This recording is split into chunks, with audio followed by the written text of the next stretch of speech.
All right, guys, we made it. In conclusion, we've covered a lot of topics, from mindset to the lead types to how you should talk to them. I even taught you how to build rapport and get an offer out of the sellers without them even knowing about it. These are going to be amazing skill sets for you. But I want to touch back on one thing, which is the mindset. And that is my number one tip is don't get intimidated by these leads. They're going to show up aggressive. They're going to show up rude. They're going to show up in all these different ways. And just because they're going through that doesn't mean they're not going to sell you their house. So don't feel bullied. Don't feel belittled. Understand that everyone's going through something and you need to show up. Be in integrity. Do what you say you're going to do.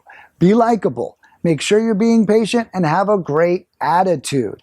Okay, you have to be persistent and really fight through some of these people's walls that they've put up.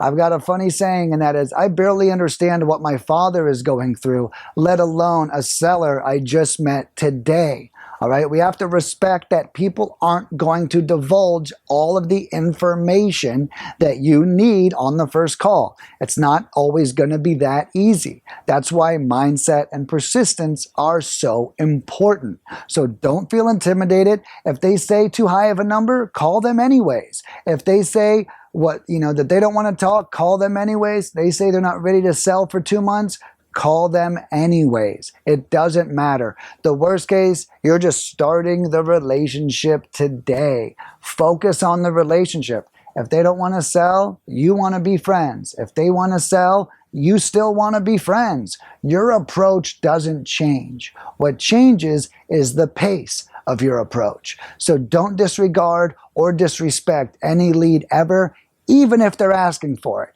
Even if their answers suck, always show up with kindness and you will get way more leads than you ever thought possible. I can't even tell you, I'm speaking from experience. I cold called for the first 6 months of business at leadminingpros.com. And when I came across someone with a bad attitude, when I was either persistent or sometimes even aggressive back, you will find that you pierce their wall that they put up. And then as soon as you do that, you met their qualification of someone they want to work with. Don't forget, these people are getting calls before. You're not the first person to call them and ask them this. That's the reality of it. So you have to understand where their head's at and don't get intimidated if someone gives you an attitude.